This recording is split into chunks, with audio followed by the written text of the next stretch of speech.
नाट्य साहित्यर प्रवीण नाट्यकार जे कि नाट्य परंपरा को उत्तर पीढ़ी मान पर्यंत सुसंगठित ढंग से उपस्थापित करिबारे अग्रणी भूमिका ग्रहण करि आसिथिले ସେହି ବ୍ୟକ୍ତିତ୍ୱ ଜଣକ ହେଉଛନ୍ତି ଜନକବି ଯଦୁମଣି କାନୁନଗୋ ମହୋଦୟ। ଖାଲି ନାଟକ ନୁହେଁ, ସାମାଜିକ ଜନଜୀବନ ସହ ଜଡ଼ିତ ଅନେକ ପଲ୍ଲୀ କବିତାର ମାଧୁର୍ଯ୍ୟ ଆଜି ବି ପାଠକଙ୍କୁ ଗୁଣୁଗୁଣେଇ ହେବାକୁ ବାଧ୍ୟ କରେ।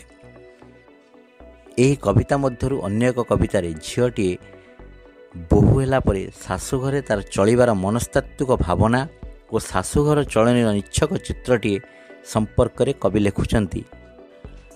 ମୁହଁ ଛପେଇଲୁ ବୋଉ ସୁଆରୀରେ ବସେଇ, ମୁହଁ ଛପେଇଲୁ ବୋଉ ସୁଆରୀରେ ବସେଇ, ଅଚିନ୍ତା ହୋଇଲେ ବାପା ଝିଅ ବୋଝ ଖସେଇ, ଗାଁ ପାରି ହେଲି ବୋଉ ନାଁ ମୋର ଲୁଚିଲା, ଯମଯାତନା ବୋଉଲ ଆଖି ଆଗେ ନାଚିଲା, ଦଦରା ଖତରା ହୁଲି ନାଁ ମଙ୍ଗେ ବସେଇ, ବଢ଼ିଲା ନଈକି ବୋଉ ଦେଲୁ ମୋତେ ଭସେଇ, ଆଉ ବେଣୀ ବାନ୍ଧି ଦେବ କିଏ କେଶ କରି ଉଜ୍ଜଳ, ଯତନେ ଆଖିରେ ରଙ୍ଗି ଲମ୍ବ ଲାଞ୍ଜି କଜଳ, ଖୋଲି ପେଡ଼ି ପାଟଶାଢ଼ୀ ପିନ୍ଧେଇବ ଗଛେଇ, ଜାତ ଦେଖେଇବ ନେଇ ବଟଗାଦି ଗୋସେଇ। ଶାଶୁ ନଣନ୍ଦଙ୍କର କଟାଳ ସାଙ୍ଗକୁ ଫଣଫଣିଆ ଗରଗର ମୁହଁ ଦେଖିଲେ ତୋରାଣୀ କଂସାରେ ଲୁହ ଟପ୍ ଟପ୍ ଝରି ପଡ଼େ।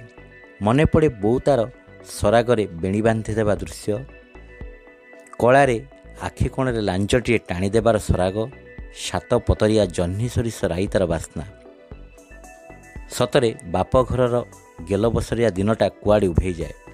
ଠେକିରେ କୂଅରୁ ପାଣି ଆଣିବା ଠାରୁ ଆରମ୍ଭ କରି 5 ଗଉଣୀ ଚାଉଳ ରୋଷେଇ କରିବା ପର୍ଯ୍ୟନ୍ତ ସବୁ କଷ୍ଟ ଯନ୍ତ୍ରଣାକୁ ଜହର ଖାଇ ଭୁଲିଯିବାକୁ ଇଚ୍ଛା ହୁଏ ବେଳେବେଳେ ବୋହୂଟିର। ବାସ୍ତବିକ ସାଂସାରିକ ଜୀବନର ଦୁଇ କୂଳର ଦୁଃଖ ସୁଖର ଆନନ୍ଦ ଯନ୍ତ୍ରଣାର ମୁକସାକ୍ଷୀ ଭାବେ ଝିଅଟିକୁ କିପରି ଯୁଝିବାକୁ ହୁଏ, ତାର ଏକ ମାର୍ମିକ ପ୍ରତିଛବି କବିଙ୍କ ଲେଖନୀରେ କିପରି ଜୀବନ୍ତ ହୋଇଉଠିଛି, ଏହାର ବଳିଷ୍ଠ ପ୍ରାମାଣିକ ରୂପଟିଏ ଏହି କବିତାଟି। ସାତପତୁରିଆ ଜହ୍ନି ସୋରିଷର ରାଇତା, କାଠିମରା ଲୁଣ ଭାତ ମୋ ପାଇଁ କି ସାଇତା, ଟଭାରସ ମଲ୍ଲିଫୁଲ ବସା ଦହି ମିଶେଇ, ବାଢ଼ିବ କିଏ ପଖାଳ ଭୁଞ୍ଜେଇବ ବସେଇ, ଠେକି ଠେକି ପାଣି ନୀତି ଟେକି ଟେକି କୂଅରୁ, ଥପ ଥପ ଝାଳ ବୋହି ଯାଉଥିବ ମୁହଁରୁ, 5 ଗଉଣୀ ଚାଉଳ ଏକା କରି ରୋଷେଇ, ନଈ ନଈ ପରଶିବି ପଙ୍ଗତଙ୍କୁ ବସେଇ, ନଣନ୍ଦର ଗରଗର ଶାଶୁ ବର ବରଲୋ, ମୁହଁ ଫଣ ଫଣ କରି ରାଗିବେ ଶ୍ୱଶୁର ଲୋ, ତୋରାଣୀ କଂସାରେ ଲୁହ ଟୋପା ଟୋପା ମିଶେଇ, ମରିବି ଜହର ଖାଇ ଦହଗଞ୍ଜ ନ ସହି, ମୁହଁ ଛପେଇଲୁ ବୋଉ ସୁଆରୀରେ ବସେଇ, ମୁହଁ ଛପେଇଲୁ ବୋଉ ସୁଆରୀରେ ବସେଇ।